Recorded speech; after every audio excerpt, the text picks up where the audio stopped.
Je vais faire un petit résumé pour les flemmards, parce que j'en vois 2 ou 3 là-bas qui dorment. Hey! Oh! Résumé rapide. Maison de Dieu égale maison de prière. Maison de Dieu égale porte. Maison de Dieu égale église du Dieu vivant. Donc, l'église de Dieu, quand elle est en prière, opère comme une porte.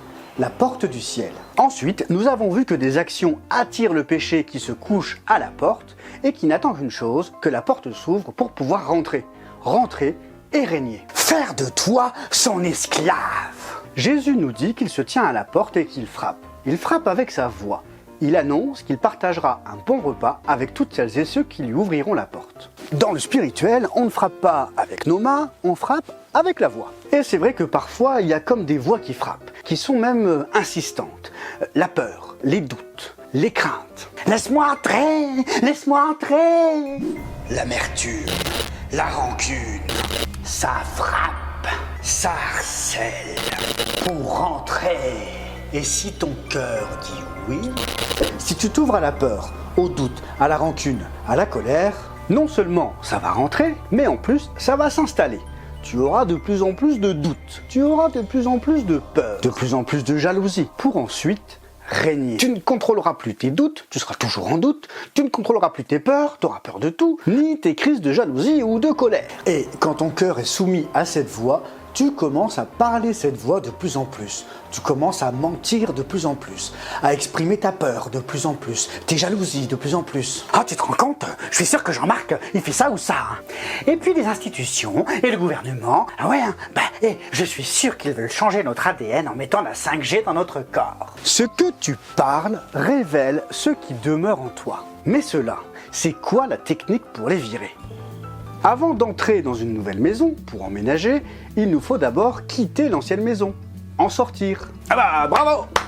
Merci pour l'info! Waouh! Mais quelle révélation de ouf! Et Dieu nous parle de ça d'une manière très concrète dans la Bible, avec les Hébreux. Avant d'entrer en Canaan, la terre promise, ils ont dû sortir d'Égypte. Entrer ici, ça veut dire sortir de là. Et pour les Hébreux, il s'est passé quoi entre les deux? Ils ont été esclaves pendant près de 400 ans et se retrouvent tout d'un coup en route vers la terre promise, complètement libres. En lisant l'Exode, Lévitique, Nombre, Deutéronome, on peut voir que les Hébreux dans le désert n'arrêtaient pas de se plaindre. En Égypte, on était esclaves, mais au moins on avait à manger. Tu nous as emmenés dans le désert pour qu'on meure. Et gna gna gna, et gna gna gna. Dieu veut parler au peuple, mais le peuple a peur. Il demande à Moïse d'aller lui tout seul sur la montagne. Oh bah Dieu, il a une grosse voix, en plus il y a des éclairs, ça fait flipper. Bon, Moïse, c'est toi notre chef. Donc c'est à toi d'y aller, nous on t'attend ici. Ouais, tu nous raconteras.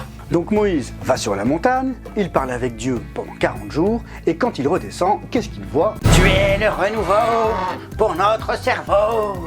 Bravo, tu nous mets au niveau parce que tu le vaux. Les Hébreux étaient en train d'adorer un veau en or qu'ils avaient fabriqué pendant que Moïse était sur la montagne. Ils ont eu peur de rencontrer Dieu directement sur la montagne, mais pas de fabriquer une idole pour la vénérer, alors qu'ils savent très bien que c'est quelque chose qui ne plaît pas à Dieu.